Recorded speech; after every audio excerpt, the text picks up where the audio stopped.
268, episode 50 Kisah Dokja 5. Transcendent arogan, omong kosong apa? Di awal pertikaian, Yo Jong-hyuk pindah. Cemoohan rasi bintang dan kerugian luar biasa dalam kekuasaan tidak penting bagi Yo Jong-hyuk saat ini. Dari saat dia memasuki babak ketiga, dia telah fokus hanya membunuh musuh di depannya. Aura menyebar dari Yo Jong-hyuk dan beberapa rasi bintang kelas tinggi di depan bergumam sendiri. Namun, sebagian besar rasi bintang masih memandang rendah Yo Jong-hyuk. Tidak peduli seberapa transendennya, dia hanyalah manusia biasa. Rasi bintang tidak memiliki alasan untuk kalah dalam situasi di mana mereka memiliki keuntungan luar biasa dalam jumlah. Ini menjadi pemikiran terakhir Jenderal Vanara. Keterampilan eksklusif, Giant Body Transformation Level 6 diaktifkan. Transformasi tubuh raksasa digunakan dan Yo Jong-hyuk mempersempit jarak ke rasi bintang dalam sekejap. Yo Jong-hyuk melesat maju seperti meteor. Pada saat Jenderal Vanara menyadari pedang itu dan dengan tergesa-gesa mengangkat pedangnya yang besar bermata dua, kepalanya sudah terpotong oleh pedang setan hitam dan terbang di udara. Kamu berani. Mata Jenderal Vanara melebar dan dia berbicara dengan suara aslinya, bahkan dengan lehernya yang terpotong. Yo Jong-hyuk memotong kepala terbang menjadi dua menggunakan Black Demon Sword. Itu adalah akhir yang konyol. Kekuatan sihir yang sangat terkonsentrasi adalah mencairkan darah Yo Jong-hyuk. Itu adalah hasil dari pemanggilan transendensi tahap 3 hingga batasnya. Waktu maksimum dia bisa bertahan di negara ini adalah 10 menit. Dalam 10 menit ini, Yo Jong-hyuk harus mengalahkan semua orang. Lanjut. Kematian Jenderal Vanara sangat mengejutkan rasi bintang. Rasi bintang tidak hilang dengan kematian tubuh inkarnasi mereka. Namun, tidak ada seorang pun yang ingin kehilangan tubuh inkarnasinya dengan sia-sia. Kematian fatal secara permanen merusak rasi bintang. Semua rasi bintang menjadi kaku.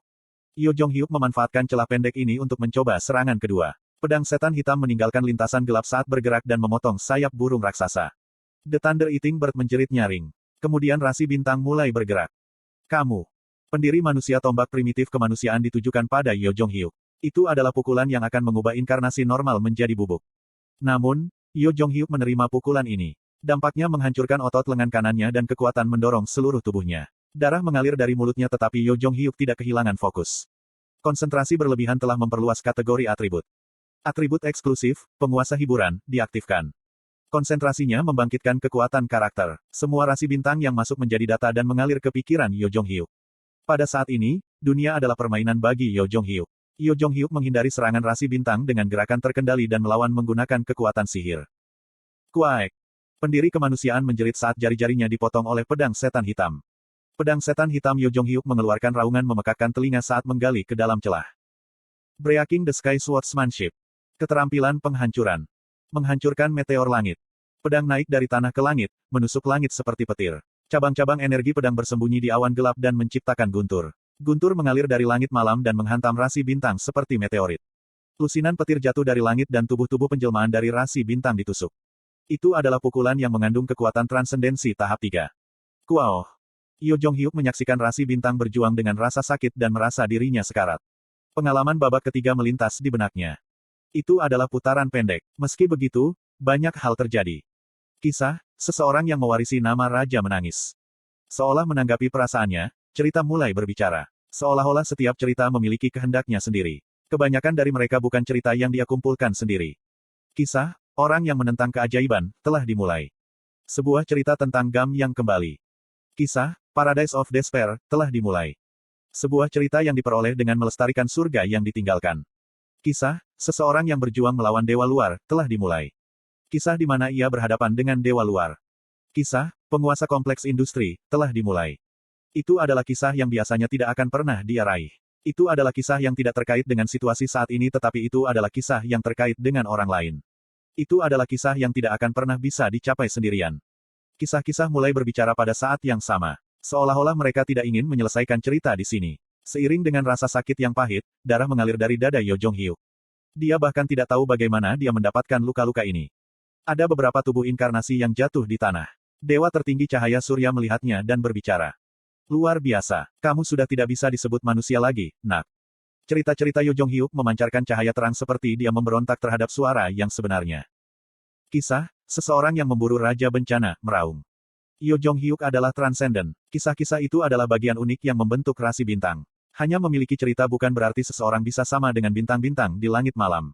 Meski begitu, cahaya yang mengalir dari tubuh Yo Jong-hyuk lebih terang daripada rasi bintang manapun. Yo Jong-hyuk melihat cerita yang mengalir dari tubuhnya. Beberapa dikenal dan beberapa tidak dikenal. Ada cerita yang tidak bisa diperoleh lagi. Kisah, kolega hidup dan mati, ingin melanjutkan. Dia tidak bisa menahan untuk melirik Yo Sangah dan anggota partai lainnya. Dia juga melihat Kim Dokja di punggung Lee Hyun Sung. Yo Jong Hyuk mencengkeram pedang setan hitam yang terlepas dari tangannya. Dia tidak bisa mati. Dia tidak bisa mati di tempat seperti ini.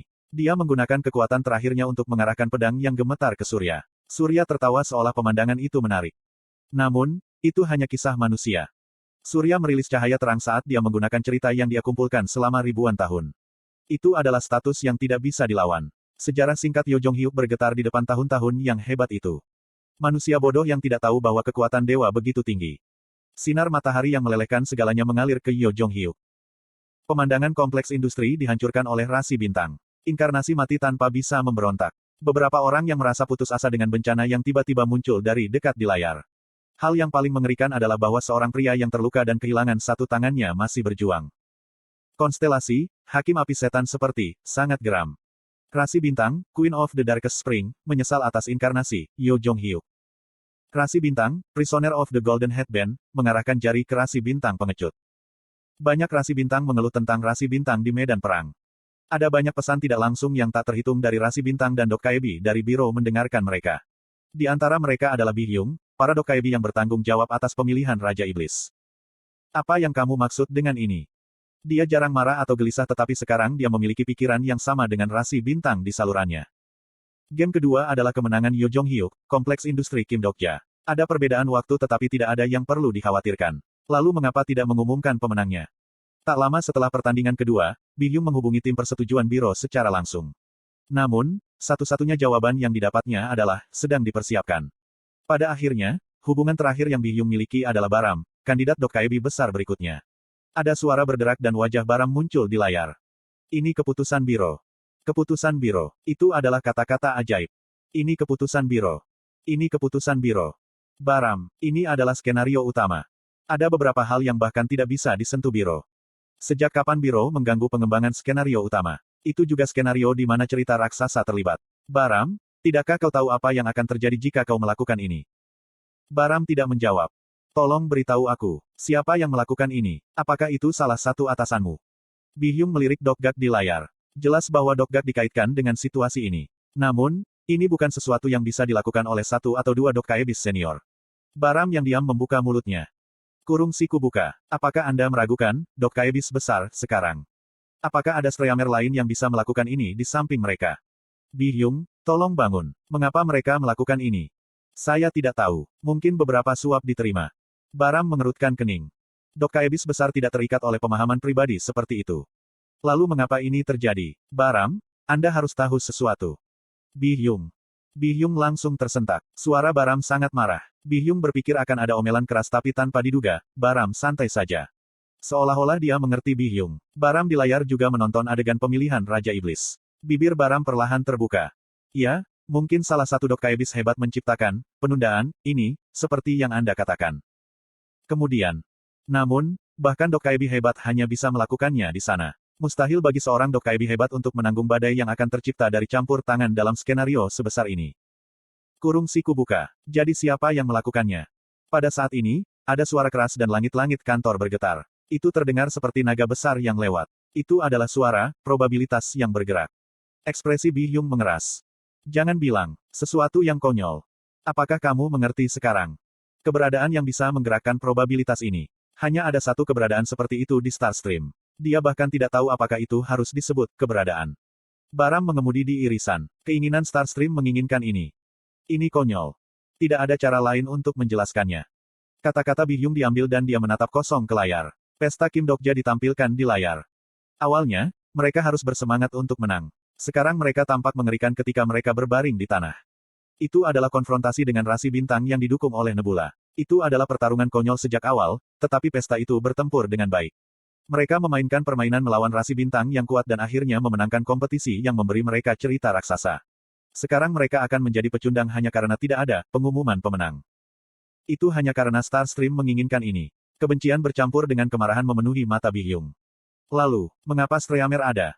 Itu adalah pertama kalinya Bi Hyung merasakan ketidakberdayaan sejak menjadi seorang Dokkaebi. Ujung jarinya bergetar ketika bagian-bagian dari skenario yang disentuhnya jatuh.